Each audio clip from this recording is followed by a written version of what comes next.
Hey everyone, I'm Holly Stevens. This is my kitchen, and this is where I do most of my chopping and chatting. I wanted to tell you a little bit about myself. First, I live in Rockwall, Texas. That is about 30 miles northwest of Dallas, Texas. I was born in Bermuda, where the triangle is. No, I'm not an alien, but it's an oddity, so I like to tell people I was born in Bermuda. I was raised in the Air Force, so I lived all over the United States. I wanted to tell you a little bit about my Pampered Chef journey, tied in with my family. My husband and I were married in 1988, and we lived in Grapevine, Texas, which is right in between Dallas and Fort Worth. We both had pretty high pressure jobs. I was in the fashion industry, my husband in the IT industry, and he was on call, and I worked late hours and was at the office very early in the morning. We wanted a family. I've always wanted children. That really was my life calling. Can't happen when you don't see each other, if you catch my drift. So my husband saw an ad in the paper for a job in Albuquerque, New Mexico. He applied for it. We kind of forgot about it. And then he got called for an interview. Things were very stressful for me at work. And when you're stressed, you can't get pregnant. But I was, and really didn't know it. So we moved to Albuquerque.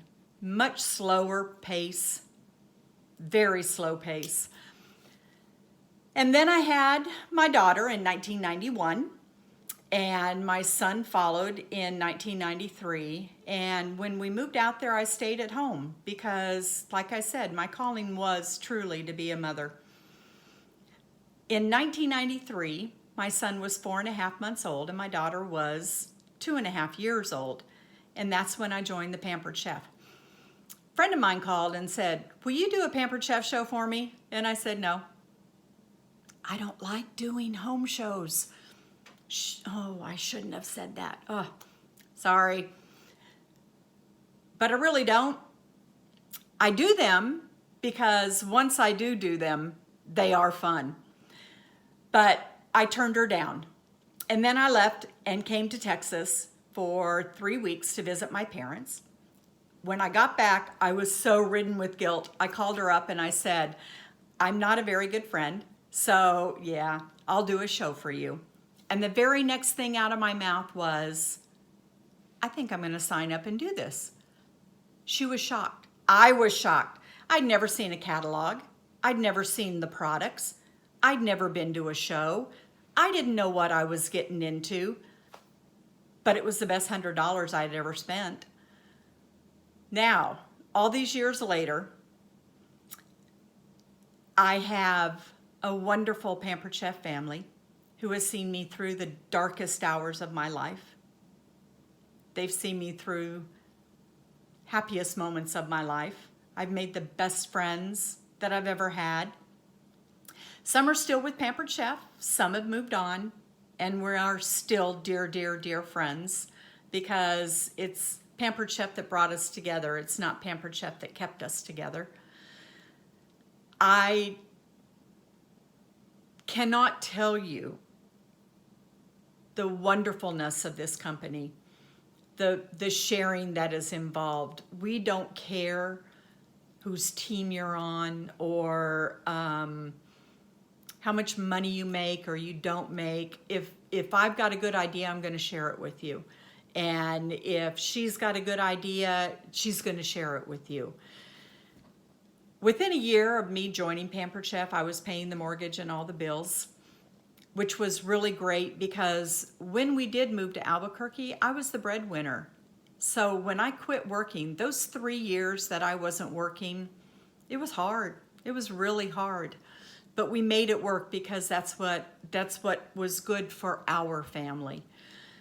So if you have any inkling about joining Pampered Chef, not only can you make a career out of it and you can make good money doing this, they will send you on fantastic trips. I've taken my family to Disney World. Pampered Chef paid for it. I've taken my husband to Paris. Pampered Chef paid for it. I've taken girls' trips. Pampered Chef paid for it. And guess what? My whole kitchen has Pampered Chef tools. Not some of them, all of them. Everything in the catalog. Open the catalog to any page. I've got it in my kitchen. Am I spoiled? Well, I am a Pampered Chef. So if you've got any questions, any desire at all, either take a leap of faith and just jump right in and do it, or ask me some questions. Just pick up the phone and call me, text me, message me, whatever, and I will be happy to answer those, and I will not push you to make a decision you do not want to make. But just don't go to bed and think, what if? Go to bed and think, I can do that. So with that, I just want to say thanks for listening, and I will see you later in my kitchen, chopping and chatting.